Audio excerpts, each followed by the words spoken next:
আপনারা নেমে যান, গাড়ি যাবে না। দিদি আসছেন, গাড়ি আমাদের চলে যাবে। কথা বলে নিন, গাড়ি কিন্তু যাবে না, গাড়ি বুকিং হয়ে আছে। এ গাড়ি যাবে না, চড়তে হবে অন্য গাড়ি। পশ্চিম মেদিনীপুরের কেশিয়ারিতে মমতা বন্দ্যোপাধ্যায়ের সভায় লোক আনার জন্য এভাবে রাস্তা থেকে তুলে নেওয়া হলো বাস। চরম ভোগান্তির শিকার যাত্রীরা। অন্য দিনের মতোই সোমবারও সকালে বেলদা ও কেশিয়ারি বাসস্ট্যান্ড থেকে বাসে উঠে বসেছিলেন যাত্রীরা, কিন্তু ছাড়ার আগে আচমকায় বাসে উঠে পড়েন স্থানীয় কিছু তৃণমূল কর্মী। যাত্রীদের জোর করে বাস থেকে নামিয়ে দেওয়া হয়। গাড়ি যাবে না, এখান থেকে ব্যাকে আমাদের লোক আনতে যাবে না। কথা বলে নিন, গাড়ি কিন্তু যাবে না, গাড়ি বুকিং হয়ে আছে।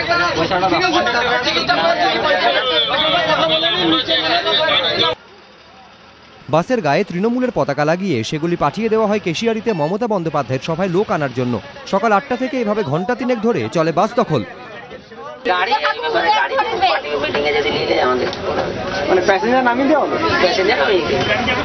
আপনারা নেমে যান, গাড়ি যাবে না, গাড়ি আমাদের বুকিং করা আছে। আপনি যাচ্ছিলেন কোথায়? খড়গপুর। এটা কোথায় নামিয়ে দিচ্ছে? এটা কোন জায়গায়? বেলদা বলছে গাড়ি আজ যাবে না, কি মিটিং আছে, চলে যাবে। এই যে বাসের সমস্যা। কেন বাসের সমস্যা কেন? এই আজকে মমতার সন্ধ্যায় আসবেন, ওই জন্যই বাস সব নিয়ে নিচ্ছে ওইখানে। তৃণমূল কর্মীদের সাফাই, তারা আগেই বাসগুলি ভাড়া করেছেন। মাননীয় মুখ্যমন্ত্রী মমতা ব্যানার্জি আসছেন, ওনার নেতৃত্বে লোকসভা দাঁড়িয়েছেন সন্ধ্যায়, উনি আসছেন। তো অফিস টাইমে গাড়িগুলো নিয়ে নিচ্ছেন ও হ্যারাস হচ্ছে?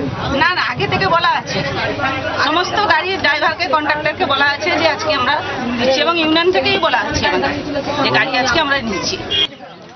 কিন্তু প্রশ্ন উঠছে, যদি আগেই ভাড়া করা হয়ে থাকে তাহলে বাসে কেন রিজার্ভড লেখা ছিল না? কেন রোজকার মতো স্ট্যান্ড থেকে যাত্রী তোলা হলো বাসে? অমিত জানা, এবিপি আনন্দ, পশ্চিম মেদিনীপুর।